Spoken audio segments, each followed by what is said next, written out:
the sea for a getaway. Car top down and we're driving just to feel young. Moving away to the sea, moving away, can't you see?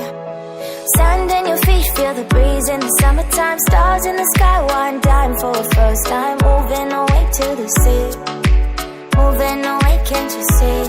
We'll drink honey by the ocean, it's our favorite potion. Come on baby, let me tell you one time that our days will never end, yeah. No, our days will never end, yeah. No, come on baby, let me tell you one time that our fire got a love between you, never break apart. And we moving away to the sea, moving away, can't you see? There won't be one more time. Assalamualaikum, selamat datang kembali di channel MA Tech. Lama banget kita nggak jumpa, gimana kabar kalian semua? Semoga baik-baik aja. Di depan kita ini sudah ada HP Samsung di kelas entry level yang punya harga Rp1.799.000. Ini untuk yang versi 3GB RAM dengan ROM 32GB. Untuk yang versi lain ada yang 4/64. Di harga segitu HP ini menawarkan beberapa spesifikasi yang menarik banget, apalagi ini kan Samsung. Di antaranya pakai prosesor 8nm fabrikasi, terus setup quad kamera yang disitu ada lensa ultrawide, kamera utamanya 48MP dan screen refresh rate 90Hz. Pertama kita lihat di bagian desain, bagian back covernya ini punya tekstur micro pattern yang kalau kita lihat kesannya lebih fresh daripada HP lain di kelasnya. Dan ini gak gampang meninggalkan bekas sidik jari. Terus untuk bahan dari plastik polikarbonat yang diberi finishing metalik.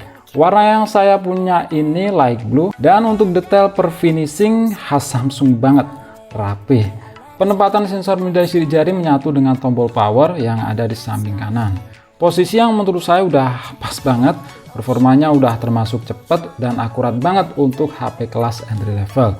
Di atas sensor media sidik jari, di sini ada tombol volume, terus di sisi atas ada lubang secondary microphone. Di samping kiri ditempati slot SIM yang punya tipe triple slot, bukan hybrid ya. Dan di sisi bawah ada lubang jack audio 3,5 mm, lubang untuk mikrofon, port micro USB, dan lubang untuk speaker. Lanjut bagian belakang, housing 4 kameranya ini berbentuk kotak yang posisinya ada di pojok kiri atas. Bentuk housing kameranya pasti kalian tahu lah ya, yang paling pertama itu siapa. Terus untuk bagian depan layarnya punya ukuran 6,5 inch dengan model Infinity V display atau kamera notch. Malah lebih kekinian seri sebelumnya yaitu Samsung Galaxy M11 yang udah pakai punch hole yang letaknya di pojok kiri atas. Ruang hitam di sekeliling layarnya ini memang cukup tebal ya khas HP sejutaan lah. Di sini layarnya punya resolusi HD Plus aja ya, memang nggak spesial tapi masih wajar-wajar aja dilihat dari harganya. Panel yang dipakai PLS TFT atau biasa disebut IPS-nya Samsung. Yang spesial dari layarnya ini sudah punya refresh rate 90Hz yang bisa kita atur mau standar 60Hz atau adaptif otomatis menyesuaikan konten yang dijalankan. Masuk ke tentang ponsel, HP ini pakai UI versi One UI Core 3.1 dengan versi Android 11. Saya akui One UI dari Samsung itu salah satu UI yang paling stabil dibanding custom UI lainnya. Sekarang kita lihat jeroan hardware-nya. Pertama menggunakan aplikasi AIDA 64. Di sini untuk sensor menggunakan prosesor dari Samsung sendiri yaitu Exynos 850 octa-core yang semua inti core-nya itu pakai Cortex A55. Jadi memang nggak ada inti core untuk performa tinggi yaitu Cortex A7 series. Clock speed-nya disamaratakan 2 GHz dan fabrikasinya udah 8nm. Yang dimana untuk range harga 1 jutaan baru kali ini nemu. Yang rata-rata di HP lain tuh pakai 11nm fabrikasi ataupun 12nm fabrikasi. Tapi jangan terkecoh pada 8nm fabrikasi aja ya. Karena secara racikan CPU, inti core-nya nggak ada yang untuk performa tinggi yaitu Cortex A7 series. Hanya Cortex A55 yang sejatinya untuk pengoperasian ringan-ringan aja. Tapi secara konsumsi daya ini bakal menjadi satu keuntungan. Bakal awet banget. 8nm fabrikasi nggak ada Cortex A7 seriesnya. Kan yang menguras daya itu Cortex A7 series. Apalagi secara konsumsi daya, Cortex A55 itu dibanding pendahulunya Cortex A53 15% lebih hemat dan lebih kenceng. Terus untuk GPU pakai Mali G52. Tapi ingat, ini beda ya dengan Mali G52 yang ada di MediaTek Helio G70 sampai G85. Bedanya di Exynos 850 ini Mali G52 MP1 atau 1 core aja. Beda dengan MediaTek yang saya sebut tadi yang pakai 2 core. Nanti kita lihat perbedaannya di AnTuTu score dan performa game. Di tes menggunakan AnTuTu versi 9, Exynos 850 ini dapat skor sekitar 143 ribuan. Dengan rincian skor CPU 41 ribuan, dan disinilah perbedaan GPU Mali G52 MP1-nya ini dengan G52 MP2 yang ada di MediaTek Helio G70 sampai G85. Skornya dapat di angka 24 ribuan, lumayan beda jauh dengan di MediaTek yang ada di kisaran 40.000 ke atas. Skor AnTuTu 143.000 di zaman sekarang udah bisa ditebak lah ya penggunanya untuk apa, bukan untuk kerja berat. Secara skor AnTuTu aja ini masih kalah dengan prosesor seri lama yaitu MediaTek Helio P60 ataupun Snapdragon 636. Tapi memang Exynos 850 ini diciptakan lebih untuk daily use yang penggunaannya so-so aja dengan kemampuan stabilitas dan efisiensi daya yang luar biasa. Masuk ke pengujian untuk bermain game, sebelumnya kita tes dulu untuk multitouch dan responsivitas layarnya. Di sini mendukung 5 titik sentuhan, udah lumayan banget. Dan untuk bermain real drum ini aman, nggak kerasa delay.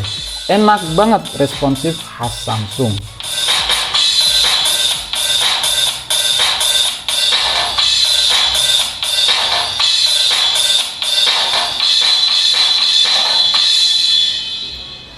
Pertama kita coba dulu game ringan sekaligus ngetes layar 90 Hz nya ini apakah bisa ngejalanin game sampai 90 fps.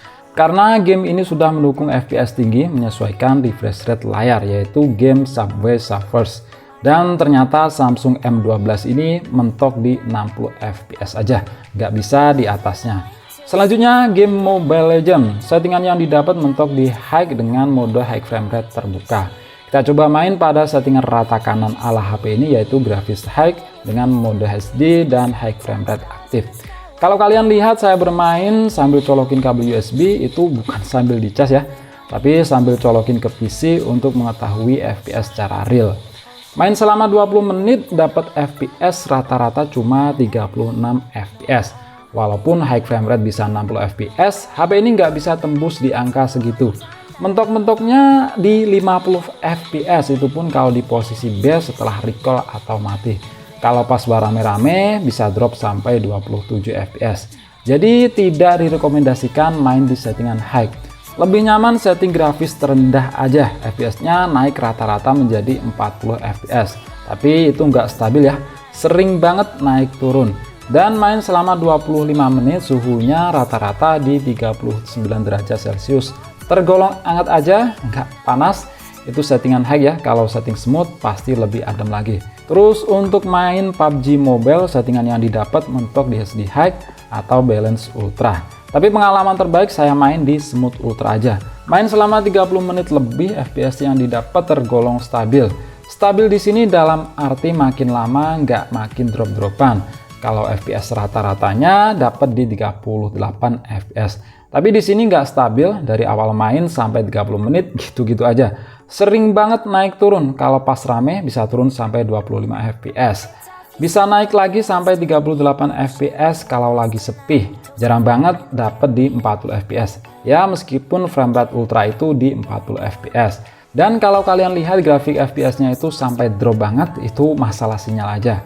Yang tanya gironya ada nggak bang? Jawabannya nggak ada. Sensor di HP ini tuh minim banget, bahkan sensor cahaya aja nggak ada. Jadi auto brightness-nya pakai kamera depan. Terus untuk masalah suhu saat main PUBG selama 30 menit, memang kerasa lebih panas dibanding pas waktu main Mobile Legends.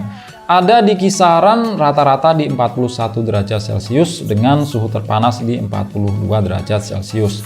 Lanjut ke bagian kamera, Samsung cukup berani memberikan kamera beresolusi tinggi di harga 1 jutaan. Pun juga punya setup kuat kamera yang terdiri dari 48 megapiksel sebagai lensa utama, 5 megapiksel lensa ultrawide, 2 megapiksel lensa makro, dan 2 megapiksel lensa depth. Terus untuk kamera depan punya resolusi 8 megapiksel. Gak banyak fitur di menu kameranya. Di sini ada pilihan portrait, foto, video, dan lainnya. Di lainnya ada mode Pro atau manual yang sayangnya nggak ada manual fokus dan shutter speed. Terus nggak punya juga mode malam. Untuk hasilnya ternyata di atas ekspektasi saya. Yang sebelumnya saya skeptis dengan HP harga segini. Apalagi ini kan Samsung bisa ngasih resolusi 48 megapiksel. Hasilnya bagus untuk harga di kelasnya. Warnanya itu keluar dan akurat, nggak meleset. Karakter warnanya itu lebih ke natural, nggak gunjreng-gunjreng banget. Dynamic range juga dapat. Terus untuk mode 48 megapiksel memang bisa menampilkan detail yang lebih dapat, tapi dengan catatan harus bisa menyesuaikan kondisi. Kalau kondisi yang ekstrim seperti menghadapi backlight, saya sarankan ambil dengan mode default aja. Karena di mode 48 megapiksel akan kewalahan. Area gelap dan terang nggak bisa dihandle dengan baik. Ya, karena di mode 48 megapiksel ini otomatis auto HDR-nya akan mati. Untuk lensa ultrawide punya hasil yang lumayan. Karakter warnanya itu nggak jauh beda dengan lensa utama, tapi jelas detailnya itu berkurang. Maklum aja resolusi cuma 5 megapiksel. Sedangkan untuk mode portrait hasilnya bagus dengan bokeh yang terbilang rapih. Kalau lensa makro yang punya resolusi 2 megapiksel ya cuma buat pelengkap aja, karena hasilnya ya gitu. Untuk kamera depan yang punya resolusi 8 megapiksel hasilnya lumayan kalau kita lihat dari resolusinya. Warnanya itu natural, detail masih dapat, di kondisi backlight masih bisa dihandle cukup baik. Masuk ke kondisi low light hasilnya terbilang bagus untuk harga HP di kelasnya. Meskipun nggak punya mode malam, ternyata hasilnya seperti pakai mode malam. Detailnya keangkat dengan warna yang tetap konsisten, nggak pucat. Terus untuk noise juga terbilang minim. Ini hanya berlaku untuk kamera utamanya aja ya. Beda lagi dengan hasil kamera ultrawide yang hasilnya ya gitu. Detailnya hilang dengan noise yang bertaburan. Oke, ini adalah hasil perekaman video dari kamera belakangnya. Ini lensa utama ya. Dan resolusinya itu mentok di Full HD aja. Nah, di sini kerasa banget untuk getarannya karena memang tidak dilengkapi dengan stabilizer. Kalau untuk kualitasnya ini udah termasuk bagus sih ya. Warnanya itu keluar. Kita coba untuk fokusnya. Oke, mantap. Oke.